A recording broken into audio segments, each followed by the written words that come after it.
जगाच्या पाठीवर अशी कुठलीच वस्तू नाही की ज्याच्यावर एखादं बीज ठेवलं की त्याचा वृक्ष तयार होतो. अशी असामान्य भूमी आम्हाला परमेश्वरानं बहाल केली की जिथं काही पेरावं आणि काहीही उगवून दाखवावं. त्या भूमीबद्दल आम्ही किती कृतज्ञता व्यक्त करतो. आपले आई वडील जर या सृष्टीत नसते तर आपला जन्म झाला असता का?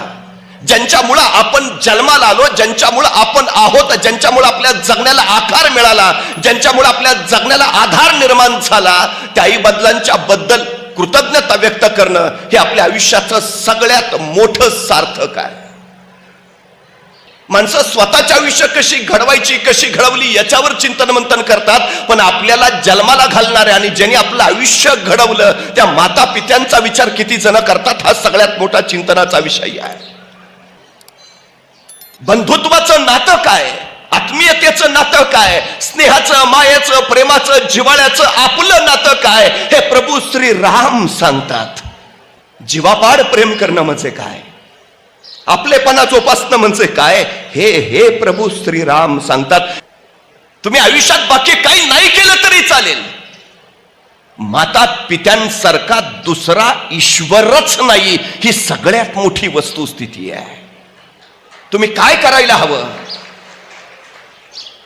आई वडिलांची सेवा, आई वडिलांचा आशीर्वाद याच्यासारखं दुसरं भाग्याचं काहीच नाही, काही करायची गरज नाही. आई आयुष्यभर घडवत राहते.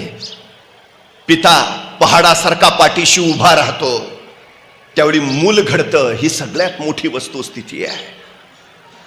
आकार देता यायला हवा, जे वाटतं ते साकार करता यायला हवं. कुठून येतं हे सगळं? हे संस्कारातून येतं. संस्कार कुठून येतात? हे माता पित्यांच्या कुशीतून येतात.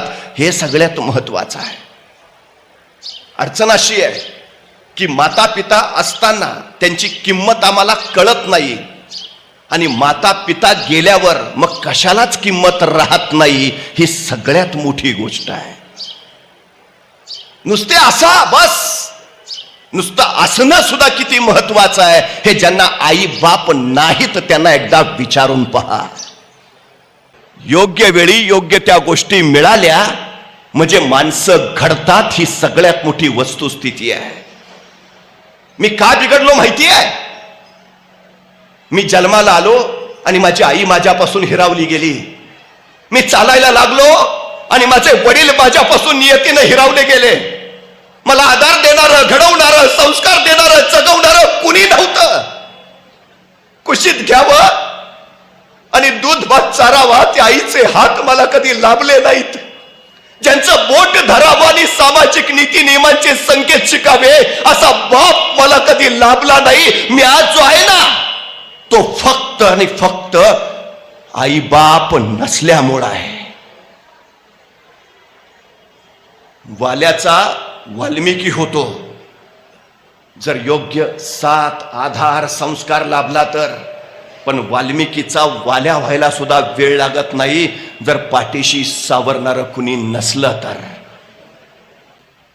फक्त एक गोष्ट लक्षात ठेवायची, माती ओली असली की मग त्या गोळ्याला आकार देता येतो आणि वय संस्कार क्षम आलं की मग मूल घडवता येतं. आकार द्यायचा असेल तर माती ओली हवी आणि वय संस्कार क्षम हवं. माती सुकली की मग आकार देता येत नाही आणि वय निघून गेलं की माणूस घडवता येत नाही. ही सगळ्यात महत्वाची गोष्ट आहे. त्यामुळे घडण्याच्या वयात ज्याच्या वाट्याला माता पिता आले त्यांचे आयुष्य घडली. ही सगळ्यात महत्वाची गोष्ट आहे.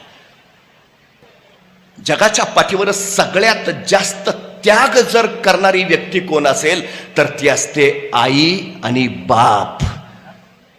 ह्यांची तुलना कुणाशीच होऊ शकत नाही त्यागाच्या बाबतीत.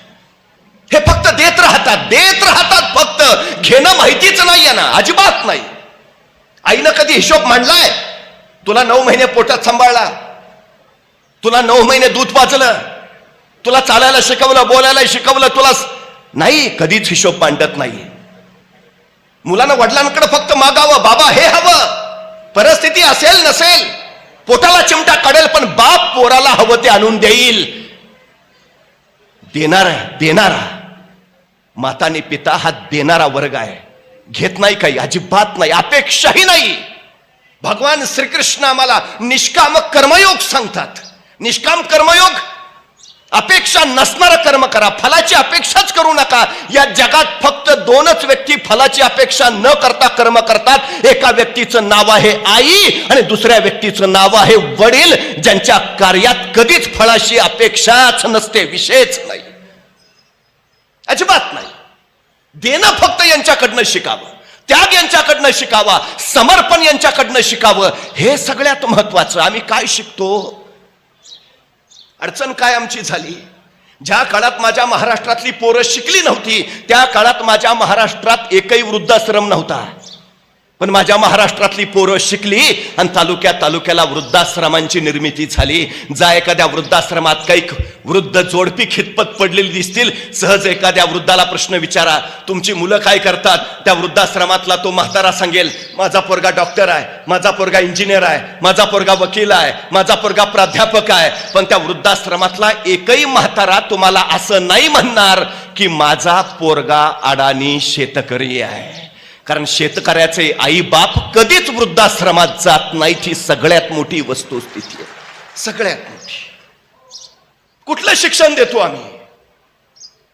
जी मुलं आई बापाला सांभाळू शकत नाही ते समाज काय सांभाळणार, ते राष्ट्र काय सांभाळणार?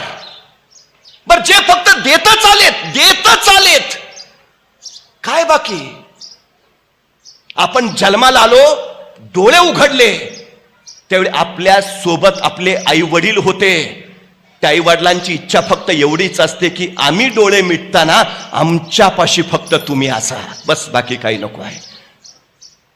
आणि एक गोष्ट कायम लक्षात ठेवा, मुलं पुस्तकाच्या पानावरनं कधीच शिकत नाहीत, मुलं आपल्या अनुकरणातनं शिकतात. ही सगळ्यात मोठी गोष्ट आहे. त्या आईला कळालं, बाळा तू मला पाठवलंयस, 101% सांगते तुझा पोरगा तुला पाठवणारच.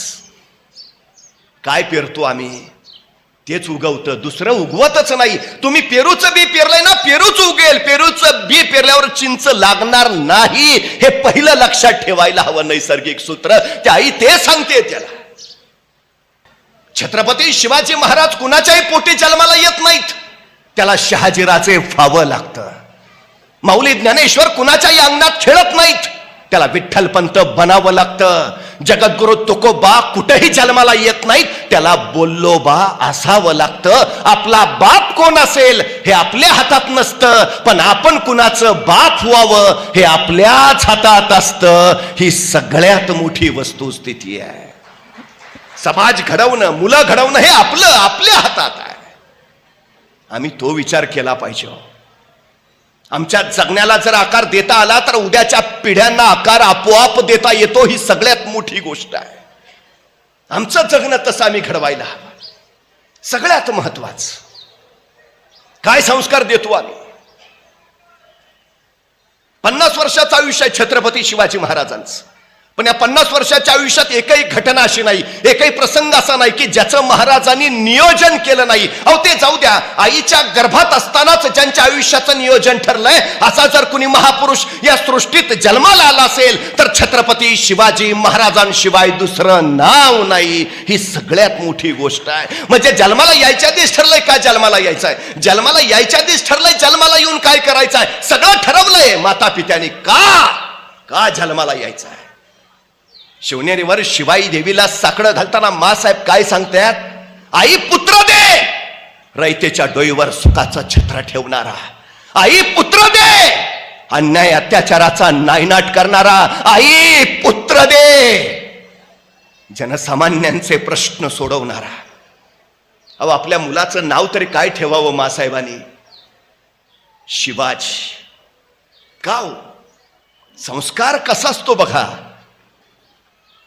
जगद्गुरु तुकोबराय ज्यावेळी पहिल्यांदा शिवबाराजांना भेटले, एखादा मोठा माणूस कसा मुलाला विचारतो, बाळ नाव काय? तुकोबांनी विचारलं नाव काय, आणि शिवबाराजे म्हटले शिवाजी, शिवाजीराजे. आणि तक्षणी जगद्गुरु तुकोबा म्हणाले, शिव तुझे नाम ठेविले पवित्र, छत्रपती सूत्र विश्वाचे की. तुकोबा सांगतायत धन्य आहे तुझी आई जिनं तुझं नाव शिव ठेवलं. का? शिव हे विश्वाच्या पावित्र्याचं सूत्र आहे. ते छत्रपती सूत्र आहे, छत्रपती होणार. शिवाजी महाराजांनी आयुष्यात काय केलं हो? फक्त नावासारखं जगले.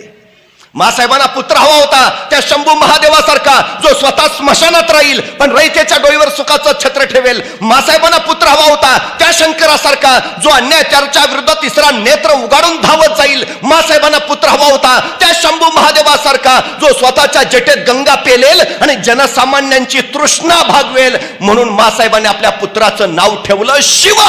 शिव हो. नाव ठेवणं हा संस्कार आहे हो. आमच्या मुलांनी काय व्हावं हे सांगणारा, हे सगळ्यात महत्वाचं आहे. दुर्दैवाची गोष्ट काय माहिती आहे? 365 दिवसातला एक दिवस आता आम्हाला काढावा लागतो, फादर्स डे. 365 दिवसातला एक दिवस आम्ही निवडतो, मदर्स डे.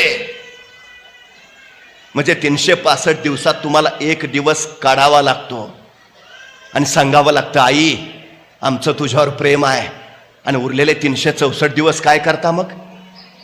एक दिवस काढून सांगायची वेळ यावी. मुलं पाळणा घरात आणि आई बाप वृद्धाश्रमात, ही अलीकडची समाज व्यवस्था झाली आहे. मला एका प्रश्नाचं उत्तर द्या. सहस्त्रावधीचं सैन्य घेऊन जाणारा दुर्योधन कुरुक्षेत्रावर यशस्वी झाला का 92 वर्षाचे भगवान श्रीकृष्ण घेऊन गेलेले अर्जुन यशस्वी झाला? अर्जुन, मी वारंवार सांगतो, ज्या घरात वृद्ध माणूस आहे त्या घराचा कुणी कधीच पराभव करू शकत नाही, अजिबात नाही. आयुष्याच्या समृद्ध अनुभवांच्या शिदोरीचा वापर पुढच्या पिढ्यांसाठी होत असतो. त्यांचं मार्गदर्शन पुढच्या पिढ्यांना होत असतं. संस्कार प्रवाहित होत असतात. ते घर चळत नाही, वळत नाही, वाकड्या नजरेनं पळत नाही, ते सरळच चालतं. प्रत्येक घरात वृद्ध असायलाच हवेत. ते भगवान श्रीकृष्णाचं समृद्ध रूप आहे. आमच्या मुलांना संस्कार तिथून मिळतात. आता अडचण आहे हो, आई वडील दोघंही कामात आहेत, त्या मुलाकडे बघायला वेळ कुणाला आहे? संस्कार करायचा तर विषयच नाही. अशा वेळी हे आजी आजोबा नावाचं विद्यापीठ घरात असायला हवं. बाप माणूस घरात असायलाच हवा. तेव्हा घर उभा राहतं, बहरतं, फुलतं आणि मोठा होतं. ही सगळ्यात मोठी वस्तुस्थिती आहे, सगळ्यात मोठी. कृतज्ञता ती व्यक्त करायची आम्हाला आमच्या माता पित्यांबद्दल. सारं दिलंय तुम्ही आम्हाला, सर्वस्व दिलंय. काय दिलंय हा प्रश्न येत नाही. ही सुहृदयता, ही कृतज्ञता सुद्धा आई वडीलच आपल्याला संस्कारातून देतात. मुलं घडवायचे ध्येय वडील देतात. आई माया देते, स्नेह देते, जिव्हाळा देते. वडील जरा कठोर असतात, शिस्त तेच लावतात. तुम्ही कधीही बघितलं असेल, ज्यांच्या माथ्यावरचं वडिलांचं छत्र निघून गेलंय, ती मुलं थोडीशी बिघडलेली दिसतील, आईच्या लाडानं लाडावलेली दिसतील. आई प्रेम देते, माया देते, स्नेह देते, जिव्हाळा देते, पण वडील शिस्त देतात, आयुष्याला आकार देतात. ही सगळ्यात महत्वाची गोष्ट आहे.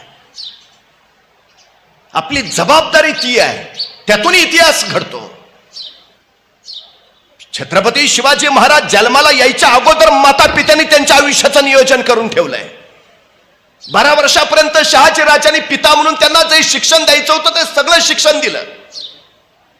युद्ध शिक्षण, प्रशिक्षण सगळं. शिवबाराजे 12 वर्षाचे झाले आणि या पती पत्नीनं प्रचंड मोठं समर्पण दिलं. स्वतःचा संसार बाजूला सारला आणि रयतेचा प्रपंच उभा करण्यासाठी एक विलक्षण निर्णय घेतला की मासाहेब जिजाऊनी शिवबाराजांना घ्यावं, महाराष्ट्रात जावं, महाराष्ट्रात शिवबाराजांनी राज्य उभा करावं. थोरले संभाजीराजे बेंगलोरात शहाजीराजांबरोबर राहतील आणि ते कर्नाटकचं राज्य विस्तारतील. उद्याच्या भविष्यात महाराष्ट्र आणि कर्नाटक असं विस्तीर्ण साम्राज्य उभा करायचं. 2 मुलांसाठी हे दोघं एकमेकांपासून वेगळे झाले. आई शिवबाराजांबरोबर आणि वडील संभाजीराजांबरोबर. 12 वर्षाचे आहेत, 12 वर्षाचे शिवबाराजे. जिजाऊ मासाहेबांबरोबर पुण्यात निघाले. आता आपल्या पुत्राला एका पित्यानं काय द्यावं? स्वतः संस्कृत मधून तयार केलेली मुद्रा दिली, नवे स्वप्न दिलं, ध्येय दिलं, महत्वाकांक्षा दिली. काय सांगितलं शहाजीराजांनी? प्रतिपच्च चंद्रलेखे वर्धिष्णू विश्ववंदिता शहसुनो शिवसैषा मुद्रा भद्राय राजते. एक पिता आपल्या पुत्राला ध्येय देतोय. काय करायचंय तुम्ही? राज्य उभा करायचंय. बरं, एका पित्याला खात्री किती आहे बघा. अजून शिवबाराजे बेंगलोरातच आहेत आणि शहाजीराजे सांगतायत आम्हाला खात्री आहे तुम्ही उभारलेलं राज्य प्रतिपदेच्या चंद्राच्या कलेप्रमाणे वाढत वाढत जाईल आणि एक दिवस ते विश्वाला वंदनीय होईल. काय ध्येय आहे? जिथं चुका काढायची संधी शोधली जाते ना, तिथं इतिहास कधीच घडत नाही. जिथं कौतुक करायची संधी शोधली जाते तिथं इतिहास घडतो. तुम्ही जगभर किती नाव सन्मान कमवा, घरी आल्यावर वडिलांच्या पाया पडताना वडील पाठीवर जी थाप टाकतात ना, त्याच्यासारखा आयुष्यातला दुसरा पुरस्कार मोठा नाही कुठला. आम्ही त्याच्यासाठी आतुरलेला असतो, बस, दुसरं काही नसतं. एखादं पारितोषिक मिळाल्यावर घरी धावत या आणि आईच्या कुशीत शिरा. आई घट्ट कवटाळते, वर पहा फक्त, तिच्या डोळ्यातून खळदिशी अश्रू सुटतो. आपल्या पोराच्या यशाचा आनंद अश्रू हा पोराच्या आयुष्यातला सगळ्यात मोठा सन्मान असतो. याच्यापेक्षा दुसरा मोठा काहीच नाही. आपण कुणासाठी करतो? कधीतरी लहानपण आठवून बघा. एखादी गोष्ट मिळाली की धावत धावत आई, एखादा प्रचंड मोठा पराक्रम गाजवला की बाबा, कोण आनंद. आपल्या यशानं आईबाबांच्या डोळ्यात आनंद अश्रू यावेत, त्याच्यासारखा दुसरा गौरव, दुसरा पुरस्कार नाही. हे कौतुक पोराला बळ देत. शहाजीराजांनी ते केलं. जमेल का? अविश्वास दाखवणच नाही, जमणार. सगळी क्षमता सामर्थ्य असूनही आमची पोरं अपयशी का होतात माहिती आहे? तुम्ही हत्तीचं पिल्लू बघितलं असेल. त्या हत्तीच्या पिल्लाला माहूत लोखंडी साखळदंडाने बांधून ठेवतो. ते हत्तीचं पिल्लू सुटायची कोशिश करतात, धडपड करतात, सगळी ताकद एकवटतं. तो साखळदंड तोडायचा प्रयत्न करतं, ताकद कमी पडते, बळ तोकडं पडतं. तो साखळदंड हत्तीच्या पिल्लाला तोडताच येत नाही. शेवटी प्रयत्न करून ते थकतं आणि म्हणतं नाही जमणार आपल्याला. तेच हत्तीचं पिलू परत मोठं होतं, बलाढ्य होतं, अफाट ताकदीचं होतं, मोठमोठाले वृक्ष सोंडीत घेऊन उन्मळून टाकतं. त्या बलाढ्य हत्तीला माहूत कधीच साखळदंडाने बांधून ठेवत नाही. तो साखळदंड नुसताच तिथं पायात त्याच्या सोडलेला असतो. पण बांधलेलं नसताना सुद्धा तो बलाढ्य मोठा हत्ती कधीच तिथून निष्ठून जायचा प्रयत्न करत नाही. कुणीतरी माहूताला विचारतं, अहो एवढा मोठा हत्ती तुम्ही बांधून का ठेवत नाही? माहूत म्हणतो, त्याला मी बांधायची गरज नाही, त्यानं स्वतःच स्वतःला बांधून घेतलंय. आपण इथून निष्ठू शकत नाही. मर्यादा तुम्हाला कुणी बाहेरून घालू शकत नाही. बंधनं तुम्हाला कधीच कुणी बाहेरून घालू शकत नाही. मर्यादा तुम्ही आतून घालत असता स्वतःला. साखळदंड बांधलेला नसताना सुद्धा बांधलाय असं ठरवता आणि पुढं जायचंच टाळता. हे आमच्या अपयशाचं मुख्य कारण आहे. आमच्या पिढ्यांनी पुढच्या पिढ्यांना काय सांगितलं पाहिजे? आहे ताकद तुझ्या, चल जा. अजय शहाजीराजांनी शुभराजांना सांगितलं, जमेल का? जमेलच, जा. बलाढ्यस. तेव्हा पुढची पिढी घडेल. हो, तेव्हा घडेल पिढी. अपयशाची कारण आमची ही आहेत. आम्हाला बाहेरून कुणीही पराभूत करू शकत नाही या जगात. या जगात फक्त आम्हीच स्वतःला पराभूत करू शकतो आणि या जगात दुसरं कुणी आपल्याला विजयी करू शकत नाही. फक्त आपणच आपल्याला विजयी करू शकतो. ज्याला हे कळालं ना, त्यानं इतिहास घडवला. सगळ्यात महत्वाची गोष्ट आहे ती. सगळ्यात संकट आपल्याला अडवायला येत नाहीत, संकट आपली उंची वाढवायला येतात. अडचणी आपल्याला थांबवायला येत नाहीत, अडचणी आपल्यातल्या क्षमता बाहेर काढतात. अडथळे आपल्याला रोखायला येत नाहीत, अडथळे आपल्यातली कौशल्य बाहेर काढायला येतात.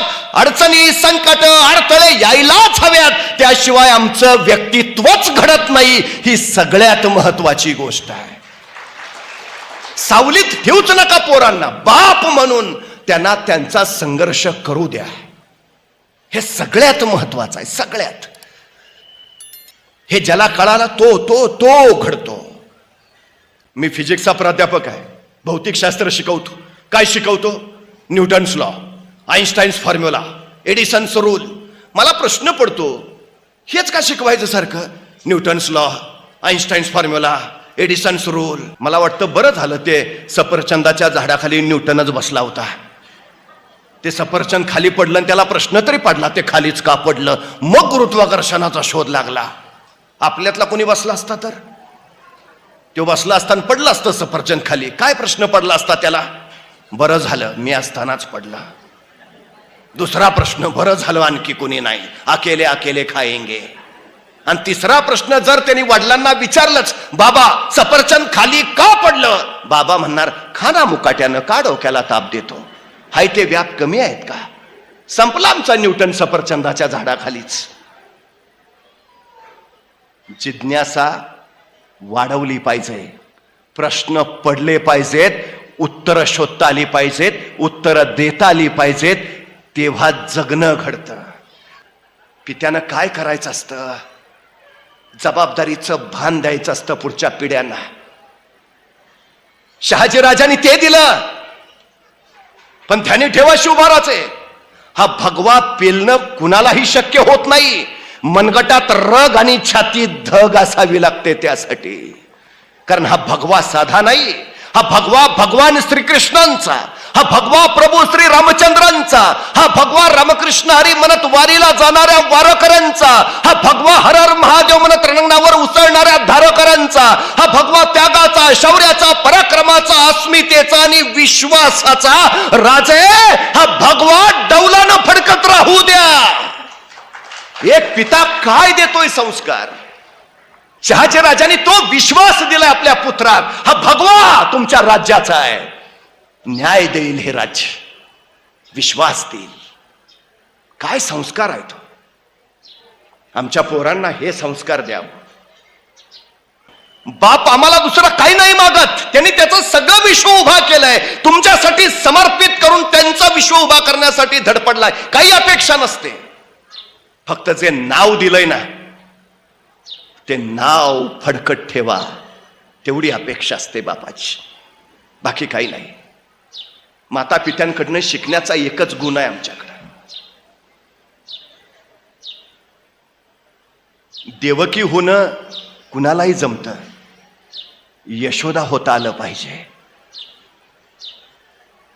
वसुदेव होणं कुणालाही जमतं, नंद होता आलं पाहिजे. आपल्या मुलाला जन्म कुणी देतं, कुणी वाढवतं, दुसऱ्याचं पोर सोवळ घेऊन त्याला माया देऊन त्याला भगवान श्रीकृष्ण करता आलं पाहिजे. हे सगळ्यात मोठं जगणं आहे.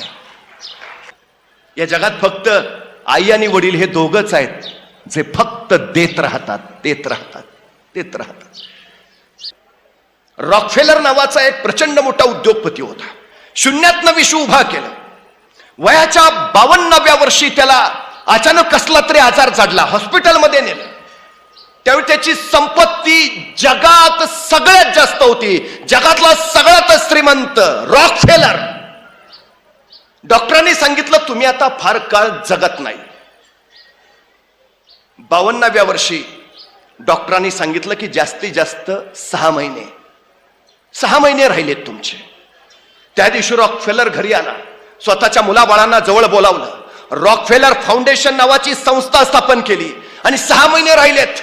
बस आता मी फक्त दान करत राहणार. म्हणून हा रॉकफेलर रोज फक्त आल्या गेल्या लोकांना दान करत राहायचा. लोक यायचे, प्रश्न मांडायचे, अडचणी सांगायचे, आणखी काय सांगायचंय, हे जेवढं देता येईल तेवढं देत राहायचा. 6 महिन्यात मरणारा रॉकफेलर वर्ष झालं, 2 वर्ष झाली, 5 वर्ष झाली, 10 वर्ष झाली, 15 वर्ष झाली, 92 वर्षाचा झाला.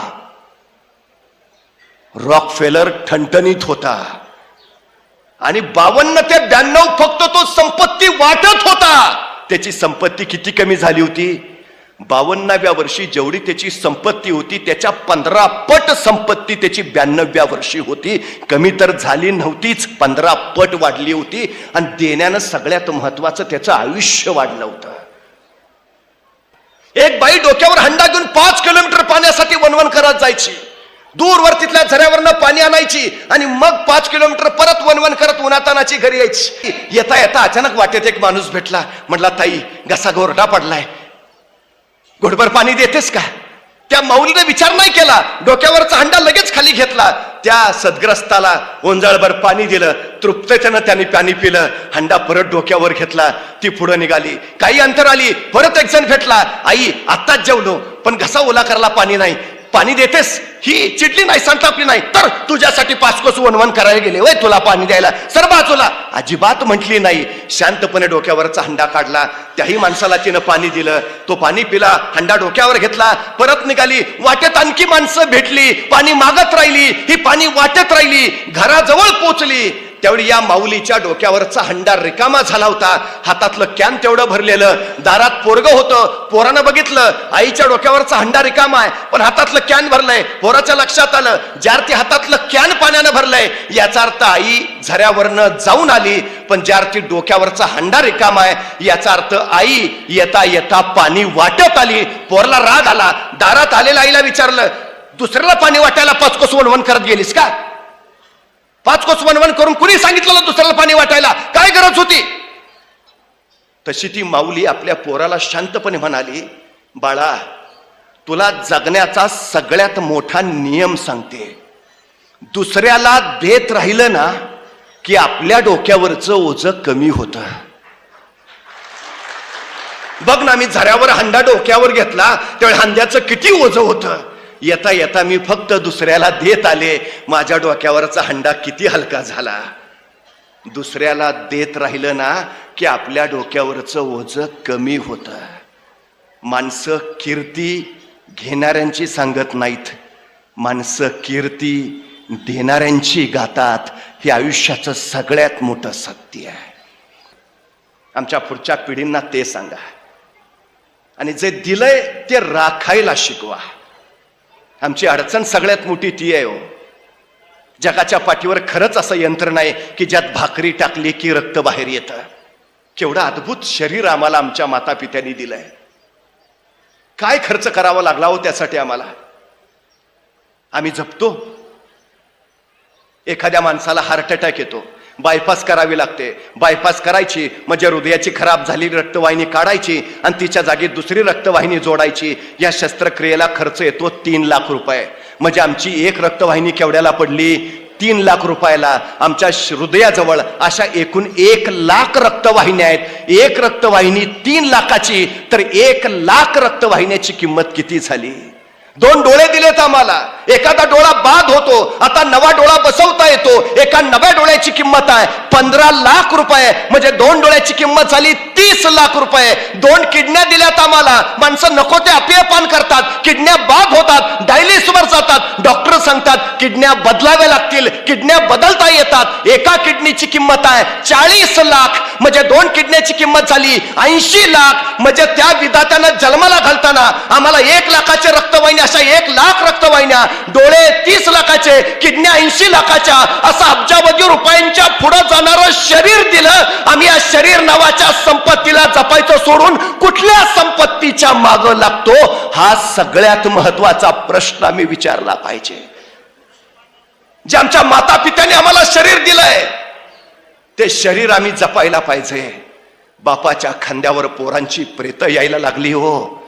20व्या-30व्या वर्षी हार्ट अटॅक येऊन पोरं जायला लागली. यासाठी नव्हता केला अट्टाहास, शेवटचा दिस गोड व्हावा.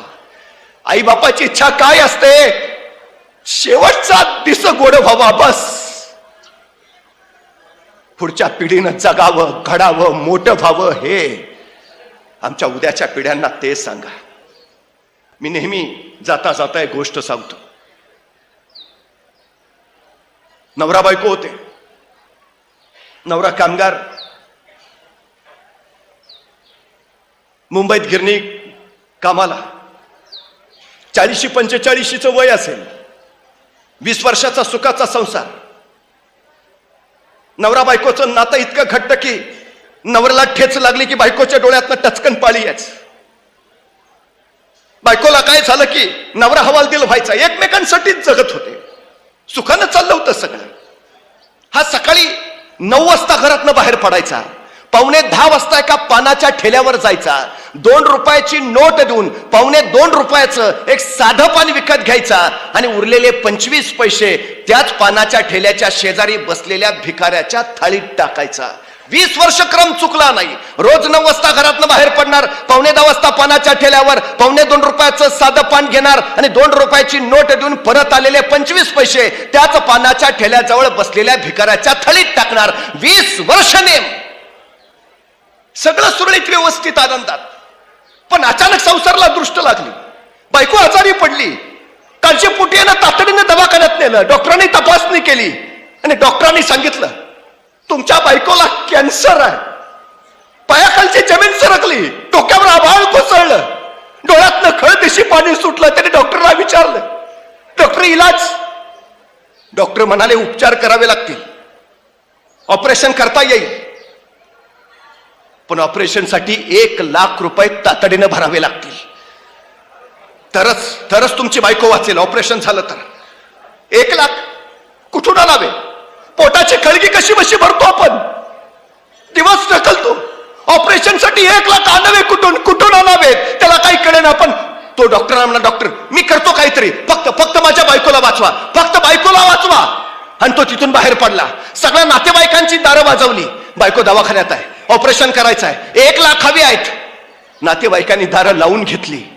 ज्या मित्रांनी सुखामध्ये साथ दिली होती त्या मित्रांच्या घरी गेला, विनंत्या केल्या, माझा संसार वाचवा, बायको वाचवा, माझं आयुष्य वाचवा, ऑपरेशन करायचं आहे, 1 लाखाची गरज आहे. पण मित्रांनी दारं लावून घेतली आणि त्या दिवशी त्याला निसर्गाचा नव्हे सृष्टीचा सगळ्यात मोठा नियम कळाला. गरजेला जो पडत नाही त्याला माणूस म्हणायचं. काय करावं त्याला कळेना, सुचेना. आयुष्यभर जी माझ्यासोबत सावलीसारखी राहिली, आयुष्यभर जी माझ्यासाठी खस्ता खात राहिली, आयुष्यभर जिनं माझा संसार पेलून तोलून धरला, आयुष्यभर जी फक्त माझ्यासाठी करत राहिली, आज तिच्यासाठी काय करायची वेळ आली आहे. तिचं जगणं वाचवायचं आहे, पण मी नवरा असून काही करू शकत नाही. कुठून आणावे पैसे, कसं वाचव बायकोला? त्याच विचारतंत्रेत निघाला. कुठेतरी वाचलेलं असायचं, रस्त्यावरच्या दगडाखाली पैसे असतात, एखादा रस्त्यात दगड दिसायचा, वाटायचा पैसे, झपडल्यासारखा जायचा, दगड बाजूला करायचा, दगडाखाली फक्त माती असायची. काळजात तशीच माती व्हायची, विवश व्हायचं. चालत निघायचा. अचानक वाटायचं समोरचा ग्रस्त जणू आपल्याला पैसे द्यायला येतोय, तो लगबगीने त्याच्या जवळ जायचा, तो सरदिशी बगल देऊन निघून जायचा. काळजात वनवा पेटायचा. कोणीच नाही का मदत करणार? काय करावं? जो नवरा स्वतःच्या बायकोला वाचवू शकत नाही त्याला जगायचा काय अधिकार? विचार केला, सरळ चौपाटीवरून आज समुद्रात घुसला. गुडघावर पाणी लागलं, कमरेपर्यंत पाणी लागलं, गळ्यापर्यंत पाणी लागलं, डोकं बुडवलं, मरून जावं. पण अचानक धार दिशी वर आला, ती डोळ्यासमोर बायकोचा चेहरा तरळला. म्हणून मी जर असा आत्मघात केला तर बायकोनं कुणाकडे बघायचं? या शेवटच्या क्षणी तरी तिची सोबत आपण दिली पाहिजे. माझी ही अवस्था जर तिला कळाली तर याही परिस्थितीत बायको म्हणेल, नसतील पैसे तर नसू द्या, नाही झालं माझं ऑपरेशन तर न होऊ द्या, मी नसले म्हणून काही बिघडणार नाही, पण तुम्ही स्वतःच्या जीवाला नका त्रास करून घेऊ, तुम्ही नीट राहा. मरणाच्या काठावर सुद्धा आपली पत्नी फक्त आपलीच काळजी करेल या विचारानं त्याला भरून आलं. भरल्या डोळ्याने चालत निघाला, पाय जड झालेले, डोळे भरलेले. पण एकदा शेवटचं बघावं तरी बायकोला, सांगावं नाही वाचवू शकलो तुला मी. हॉस्पिटलकडे निघाला. चालता अचानक पाठीमागून आवाज आला, ओ साहेब. तो त्याच्याच तंद्रीत होता. परत आवाज आला, ओ साहेब. मग मात्र यानं वळून बघितलं. गेली 20 वर्ष ज्या पानाच्या ठेल्यावर हा नियमानं पान खात होता, तो पानवाला याला बोलावत होता. जड पावलाने डोळे पुसत तो पानाच्या ठेल्यासमोर गेला. पानवाल्याने विचारलं, काय साहेब, 20 वर्ष पान खायचा नेम चुकला नाही आणि 3 दिवस बघतोय फिरकला नाहीसा, काय चुकलं का आमचं? तसा तो डोळे पुसत म्हणाला, नाही रे, बायको दवाखान्यात आहे, ऑपरेशन करायचं आहे, 1 लाखाची गरज आहे. सगळ्यांची दारं पुचली, पण कुणी मदतीला तयार नाही. कसं वाचवावं तिला या विवंचनेत आहे. तो पानाचा ठेलेवाला गहिवरला, त्याच्या खांद्यावर हात ठेवत म्हणाला, मालक, आपली प्रॉपर्टी म्हणजे आपली ही पानाचा ठेला, इकलं तर 25,000 येत्याल. तुम्ही म्हणत असला तर आता यो पानाचा ठेला इकतो. गदगदून आलं त्याला. म्हणलास त्याच आलं सगळं, पण 25,000 काय होणार रे? 1 लाख हवे. ठीक आहे करत तो तिथून पुढे निघाला, चालत राहिला. एकदा बघावत रे डोळे भरून बायकोला म्हणून हॉस्पिटलमध्ये शिरला. काचेतनं बायकोचा चेहरा बघितला आणि एक मनात वाटून गेलं, हे तुझं शेवटचं दर्शन, नाही वाचवू शकलो. आणि डसडसा रडत तिथंच गुडघ्यात डोकं खुपसून बसला. हमसा हमशी रडायला लागला. तेवढ्यात एक नर्स धावत आली, त्याला हलवत म्हणाले, ओ साहेब, या कागदावर सही करा, तुमच्या बायकोचं ऑपरेशन करायचं आहे. स्वर्ग भेटल्याचा आनंद झाला. त्याला काय कळेना, पैसे कोणी भरले, 1 लाख कोणी भरले, माझ्या बायकोला कोणी वाचवलं, माझा संसार कोणी वाचवला, कोण आहे तो? आणि त्या नर्सनं घोंगडं पांघरलेल्या एका माणसाकडे बोट दाखवलं आणि त्याला सांगितलं, तो घोंगडं पांघरलेला मनुष्य दिसतोय ना, त्याने तुमच्या बायकोचे 1 लाख रुपये भरले. धावत धावत गेला, घोंगडं पांघरलेल्या त्या फटक्या माणसाला पाठीमागून कडकडून मिठी मारली, तसेच खाली पाय धरले. धन्य धन्य तुझी, उपकार केलेस माझ्यावर, संसार वाचवलास. कोण आहेस तू, कोण, का केलंस, आणि कोण आहेस तू हे म्हणत कोण आहे हे बघायला त्यानं मान वर केली. आश्चर्याचा धक्का बसला. ज्या पानाच्या ठेल्यावर गेली 20 वर्ष पान खात होता, 2 रुपयाची नोट देऊन 2.25 रुपयाचं पान घेऊन उरलेले 25 पैसे ज्या भिकाऱ्याच्या थाळीत टाकत होता, तो भिकारी याच्या बायकोच्या ऑपरेशनचे 1 लाख भरून निघाला होता. त्याने विचारलं, का केलंस? आणि तो भिकारी म्हणाला, चित्ती नाही असं त्याचा पांडुरंग दास. अरे गेली 20 वर्ष तू नित्य नियमानं माझ्या थाळीत टाकत राहिलास. 20 वर्ष तुझा नेम चुकला नाही माझ्या थाळीत टाकायचा. अरे मी 1 दिवस तुझ्या थाळीत टाकलं म्हणून बिघडलं कुठं? तो वरचा बसलाय ना, तो भरपाई करत असतो. तुम्ही रोज 25-25 पैसे द्या, तो 1 दिवस तुम्हाला 1 लाख रुपये परत करतच असतो. ही सगळ्यात मोठी गोष्ट आहे. तुम्ही द्यायला शिकलं पाहिजे. तो परमेश्वर सुद्धा मग तुम्हाला भरभरून देतो. तो भिकारी सांगतोय, चित्ती नाही असं त्याचा पांडुरंग दास. पैशानं श्रीमंत असणारी माणसं आजूबाजूला पुष्कळ आहेत. मनानं श्रीमंत असणारी माणसं हवी आहेत. हा भिकारी पैशानं श्रीमंत असेल, पण मनानं श्रीमंत होता. मनानं श्रीमंत असणारी माणसंच समाज घडवतात, जग घडवतात आणि इतिहास घडवतात. मी थांबतो. धन्यवाद.